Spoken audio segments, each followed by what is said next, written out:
平安，欢迎收听迦南之声，我是刘英燕牧师。8月13，是福不是祸，是祸躲不过。耶利米书24章1到10节，第5节这样说：我上主以色列的上帝要把那些被掳到巴比伦的人当作好无花果宽待他们。从今天的这一段的经文里面，它有出现了2筐无花果的比喻。其实在这里面就讲到上主的意思是透过耶利米来告诉他的子民说，巴比伦的2次入侵是要应验耶利米所警告犹大关于审判的预言。那么第一次是在主前605年，在加基米斯战役获得胜利的尼布甲尼撒他要掳走许多犹大人。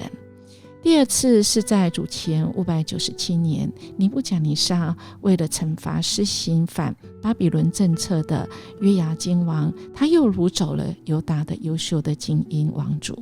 在这个过程中，耶利米和百姓都要陷入绝望。正当这个时候，上主呢，他用好坏无花果来做比喻，其实就是来告诉犹大不会全部来毁灭，而是要给耶利米和百姓有一线的希望。这个希望就是被掳走的巴比伦的这一批人呢，他们反而要当作是好的无花果，主要宽待他们。那我们可以知道，在第一次被掳去巴比伦的这些精英当中其实里面就包括我们所知道的这个但以理。我们看到主的心意真的是超过我们人所能想象的。很多的时候我们人真的是人在那边计算应该是怎么样子才是好的所以当时候的人民呢，他们也是会觉得说我留在这里不要被抓走这个才是这个好的事情这个才是幸运的事情，被抓走的这个反而是这个不合神心意的，我们要顾好我们的这个地方不是这样子。我们神的心意很多的时候是超过我们所求所想的所以我们怎么样子分辨呢上帝的话语我们怎么样紧紧跟随神我们的心是愿意跟神来变化的心意跟心而变化不是我自己执意故意固执着我想要怎么做。在这个第6节里面上主他特别的来应许他说我要眷顾他们，就是被掳到这个巴比伦的这一些这个犹大人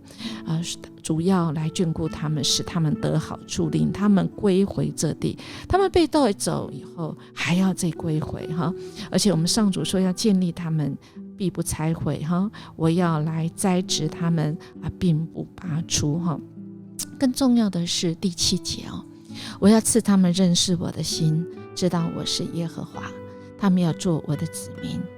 我要做他们的神，因为他们要一心归向我。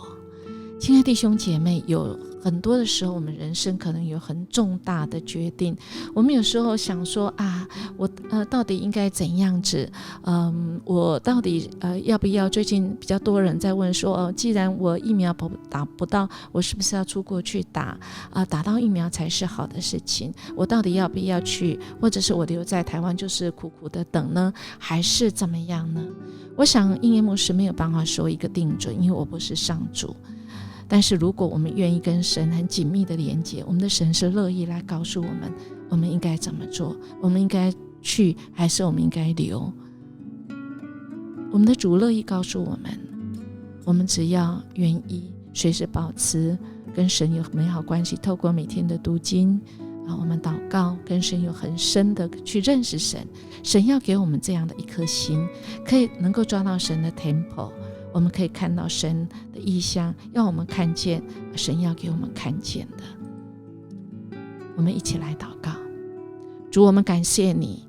透过今天的经文，你再次应允我们。主啊，你要赐给我们认识你的心，让我们知道你是耶和华。主，我们要做你的子民，到了新约，主你说我们是你的儿女。谢谢你让我们可以一心来归向你，使我们每次做决定的时候，我们随着主你的心意而走。我们将祈求祷告，奉主耶稣基督的名求，阿们。愿我们今天的心跟着主来走就对哦。如果您喜欢我们的节目请你给我们5星级的鼓励好评。我们明天见。